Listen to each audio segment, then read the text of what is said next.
안녕하십니까. 신천식의 이슈 토론입니다. 인간은 누구라도 양호한 주거 환경에서 안정적으로 주거 생활을 누릴 권리가 있습니다. 우리 헌법에서도 주거권은 인간의 기본권으로 보장하고 있는데요.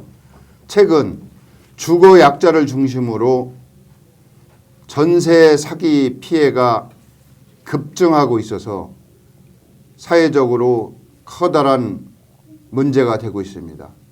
오늘 신천식의 이슈토론에서는 전세 사기 피해 원인과 대책 그리고 구제 방안에 대해서 심도 있게 전문가들이 나와서 이야기하는 그런 자리 마련했습니다. 전세와 관련해서 많은 분들이 우려하고 걱정하고 있는데 오늘 신천식의 이슈토론 한 번으로 이런 문제 해결이 되지는 않을 거라고 생각합니다. 앞으로 이어서 두 번, 세 번 문제 해결이 될 때까지 여러분들과 함께 관심을 공유하도록 노력하겠습니다. 오늘 나오신 분 소개하겠습니다. 우측부터 자기소개 한번 해주시죠. 예, 안녕하세요. 양홍규 변호사입니다.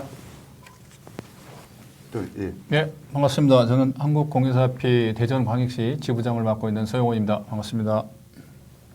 네, 안녕하십니까. 대전과학기술대학교 박유석입니다.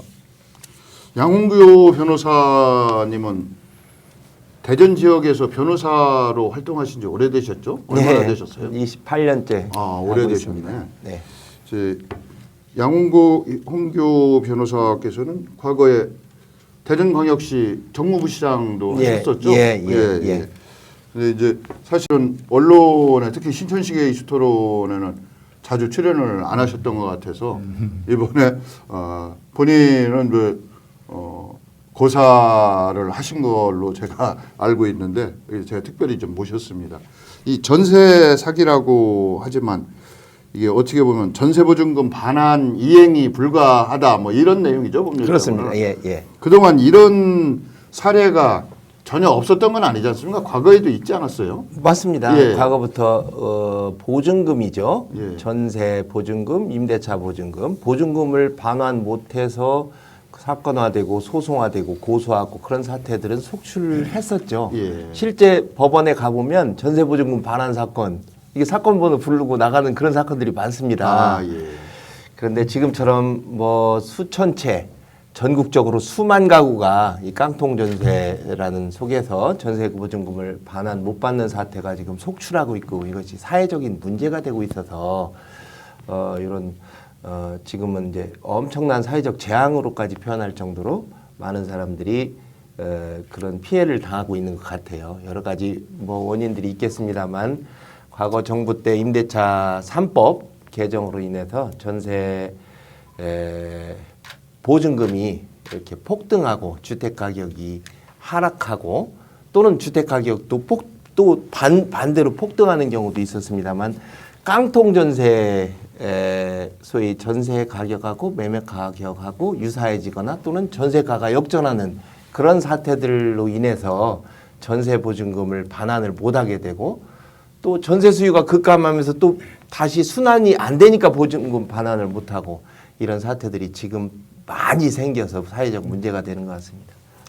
이제 지역에서 오랜 기간 활동하신 법률 전문가께서 이제 과거 사례를 이게 최근에 빚어진 일이 최초의 일은 아니고 그렇죠. 희귀 사례도 아닌 것 같아요. 네. 그럼에도 불구하고 사회 문제로까지 비화된 원인은 뭐 여러 가지 이유가 있겠습니다만 이제 사회적 관심을 갖게 된 배경에 대해서 우리 두 분께서 말씀을 좀 해주시면 박유석 교수님 먼저 말씀해 주시면 어떨까요? 네, 뭐 전세 보증금 사기, 그러니까 전세 제도를 이용한 사기는 뭐 어제 오늘 얘기는 아닙니다. 뭐 특히 과거에 뭐 확정일자와 또 대항력이 발생하는 시점과 그리고 이제 대출의 어떤 저당금 설정 날짜가 달랐기 때문에 그 부분에 대해서 상당히 어떻게 보면 공인중개사나 아니면 부동산 거래하시는 분이 신경을 많이 쓰셨었어요. 그러니까 내가 임대차 계약을 해놓고 그 날짜에 대출을 받아버리면 대출의 순위가 앞서거든요.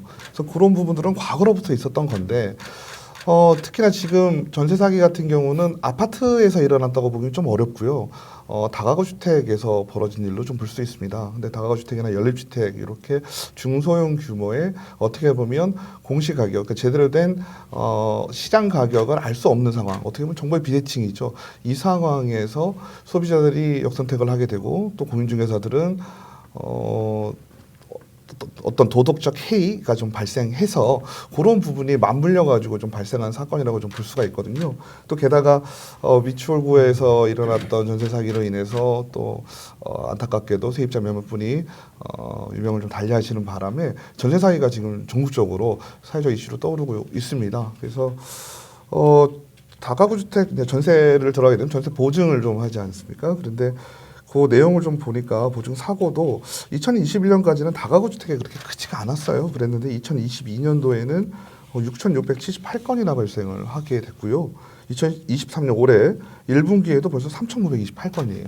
그러니까 작년에 비하면은 지금 1분기에 거의 작년에 뭐 한 3분의 2가량이 됐으니까 뭐 2배 이상 벌어지고 있다라고 좀 보여지는데요. 저는 한 가지를 더 말씀드리면 지금 발생하고 있는 전세 사기에 대한 부분에서 전세 제도로 인한 피해 그리고 전세 사기는 조금 구별을 해야 된다고 생각을 합니다. 전세 사기는 물론 전세 피해죠. 하지만 전세 사기라고 하는 것은 악의를 가지고, 그러니까 의도를 가지고 속이려는 의지가 있었던 거예요. 근데 지금 우리 변호사님 말씀해 주신 것처럼 매매 가격의 하락으로 인해서 전세가와 매매가가 역전이 되거나 가까워지는 현상 때문에 전세 가격도 하락을 하거든요. 그렇게 되면 임대인이 부담을 해야 되는 상황이 벌어집니다. 새로운 임차인에게는 오히려 돈을 받고 기존의 임차인에게 돈을 내줘야 되는 역전세 현상이 발생을 하거든요. 그러다 보니까 거기서 오는 전세 피해가 있을 수가 있어요. 그러니까 지금은 워낙 문제가 되니까 전세 사기와 전세 피해를 같이 묶어서 가고 있는데 그 둘은 구별할 필요가 좀 있다라는 점을 말씀드리고 싶습니다. 그 부분은 뭐 사기의 구성 요건이라고 할까요? 이걸 예. 전문가가 한번 그렇습니다. 짚어주셔야 될 것 같은데. 사기라는 게 예. 타인을 기망하여 예. 재물이나 재산상 이익을 편취하는 행위. 예. 전세 사기라고 하면 전세 보증금, 전세 보증금과 관련해서 누군가를 기망해서 예. 보증금을 편취하는 행위거든요. 그렇다면 전세를 놓거나 또는 임대차도 보증금 있는 경우 놓거나 할 때 내가 기간이 만료한 이후에 이거를 반환을 못할 수도 있다. 왜냐하면 선수리 채권이 많고 나는 국세 체납도 많이 했고 그다음에 숨어있는 우선 채권들도 있는데 그거를 속일 때는 어느 정도 내 미필적 고의는 있다는 거죠. 예. 사기의 고의는 있다는 예. 거죠. 이런 경우를 사기라 그러고 예. 아까 교수님 말씀대로 지금 이제 매매가하고 전세가가 역전이 돼서 또 역전세 그런 상황에서 오히려 내 돈을 보태서 돌려줘야 되는데 주택 가격도 좀 하락하고 그래서 또 대출도 막히고 새로 전세금 받은 걸로는 또 반환도 못하고 이럴 때 발생하는 문제들하고는 좀 구분이 예. 돼야 되겠죠. 뭐그 엄격한 구분도 뭐 필요할 것 같습니다. 예. 근데 이제 여기에 더 얹어서 사회적인 문제 중에 하나가 많은 분들이 중개인들의 공적 책임 이 얘기를 많이 말씀을 하셔요. 어떻습니까? 중개인으로서. 저 역시도 오늘 이 자리가 어떻게 보면 상당히 좀 좌불안석이라고 할까요? 예. 왜냐하면 현업에 이게 종사하고 있으면서 실질적으로 전세 사기 문제가 언론에서 계속 거론되다 보니까 이제 현업에 종사하고 있는 우리 개업공사들한테도 책임의 소지가 분명히 좀 있고 계속 전가되는 거론이 되고 또 거기에 일부 한 뭐 0.1%도 안 되는 일본 개업공사들이 극소수거든요. 그 몇 명 때문에 전체에 우리 선량하게 정말 성실하게 신의 성실하게 하고 있는 우리 개업공사들이 어떻게 보면 도매금으로 넘어가는 지금 그동안에 쌓아놨던 이 신뢰가 국민들도 하루아침에 무너지는 이런 처참한 그런 지금 심정으로 저희들이 지금 임하고 있는데 이 전세 사기가 나게 된 거는 뭐 오늘 변호사님도 말씀하셨지만 오늘 하루 이틀에 있었던 일이 아니고 그전에도 있었던 일인데 이게 지금 이제 규모가 좀 커지고 좀 방대해지고 있다라는 거거든요. 그리고 이제 변호사님이나 우리 교수님도 말씀했지만 피해와 사기는 엄격히 구분이 되는데 지금 우리가 보면 모든 걸 다 그냥 전세 보증금 못 돌려주면 전체를 다 사기로 지금 몰아가고 있기 때문에 현장에서는 어떤 일이 벌어지냐 지금 임대인들이 저도 전화를 여러 통을 받았고 주변에 있는 저희 고객들이나 임대인들한테서 정말 한숨 소리가 많습니다. 왜냐하면 자기들이 다가구 주택을 노후에 한 5억 정도를 가지고 노후에 설령 노후 준비를 하려고 다가구를 샀는데 갑자기 지금 주택 가격이 지금 떨어지고 전세 가격이 지금 떨어지고 더구나 언론에서 지금 이게 전세 사기가 이슈가 되다 보니까 저희 개업공사들도 특히 전세 다가구 주택 같은 경우나 이런 전세 물건 아예 중개를 하지 않으려고 포기하는 경우가 지금 무지히 많습니다. 그러다 보니까 선량한 임대인들이 기존에 있는 임차인들 보증금을 반환을 해주려면 신규 임차인들이 들어와야 되거든요. 근데 신규 임차인들이 지금 들어오지 않고 있기 때문에 임대인들이 지금 어쩔 수 없이 그렇다고 지금 전세금 대출도 지금 막혔잖아요. 지금 막혔죠. 그다음에 어떤 전세금 반환 그렇죠. 전세금 반환 어떤 그 대출이라도 돼야 되는데 그런 게 안 된다는 얘기죠. 그러면 임차권 등기 임차인들은 제때 못 나가게 되면 임차권 등기를 명령을 하게 될 거 아니에요. 그러면 등기부물이 뜨게 되거든요. 그러면 개업공사들이 그거를 한번 보면 그 집은 아예 문제가 있다라 생각하고 전세를 아예 중개를 하지 않습니다. 그렇습니다. 그래서 그런 분들이 선량한 지금 피해자들이 지금 발생되고 있다라는 그 안타까운 거. 물론 지금 전세 사기나 전세 피해를 보신 분들 입장에서는 정말 지금 답답한 심정이고 지금 그분들이 20, 30대라는 게 가장 안타까운 현실이죠. 이분들에게는 정말 큰 문제가 될 수밖에 없던 문제지만 이 전세 사기에 지금 이런 문제는 또 그런 또 양면성도 있고 또 그걸 인해서 도미노 현상이 계속 일어나고 또 제3의 선의의 피해자도 발생될 수 있다라는 그런 말씀을 좀 아울러 드리고 싶습니다.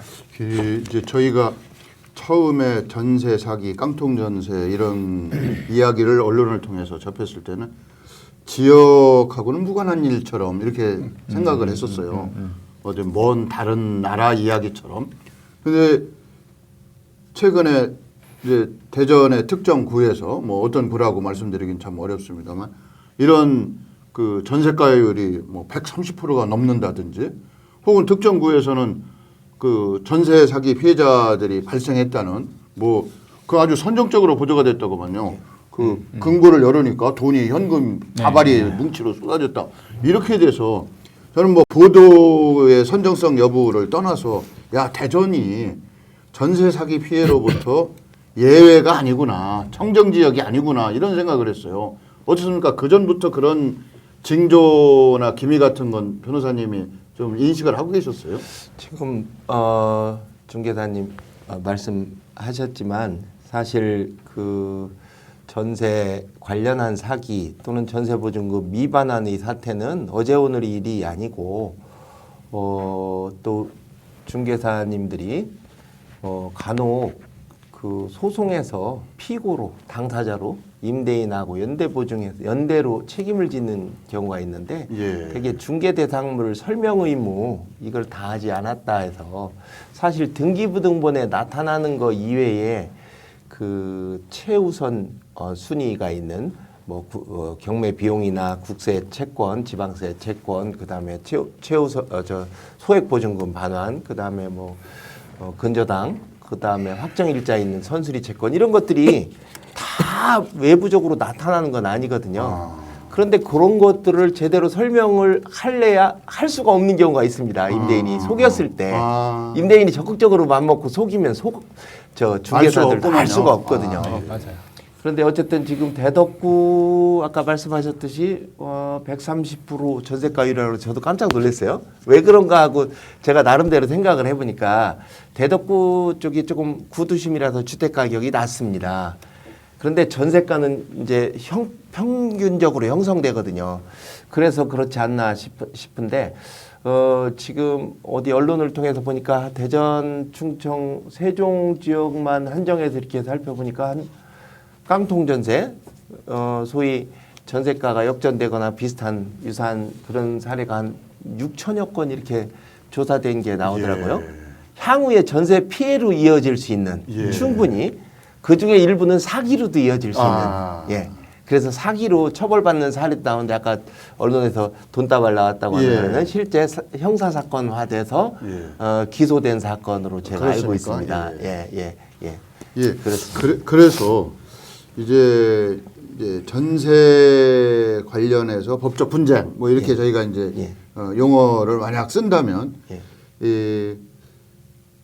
왜 사회적으로 이런 큰 문제가 생겼냐 하면 젊은 생명들이 아까운 목숨을 이로 인해서 버렸다. 여기서부터 사회적인 관심이 폭발적으로 늘어난 것 같아요. 근데 중요한 것은 이제 아까 말씀하신 이제 사기의 요건, 법적 요건이라고 하는 것이 뭐 엄격하게 그 적용이 돼야 되겠지만 이제 외부적인 요인이 있지 않습니까? 저희가 부동산 가격이 폭등하다 보니까 전세 가격도 따라서 폭등을 했을 거 아닙니까? 그렇죠. 근데 이제 이 부동산 가격이 또 폭락을 했지 않습니까? 지금 그런 와중인데 정리가 안 되고 그러면 그 역전세가 때로는 본의 아니게 외부적 요인 때문에 발생할 수도 있어. 저는 뭐 사기도 아니다, 뭐 법률 전문가도 아니고 이 법정도 아니니까 그걸 얘기하자는 게 아니라 그럼에도 불구하고 이러한 피해를 최소화시키고 관계자들을 모두가 안심시킬 수 있는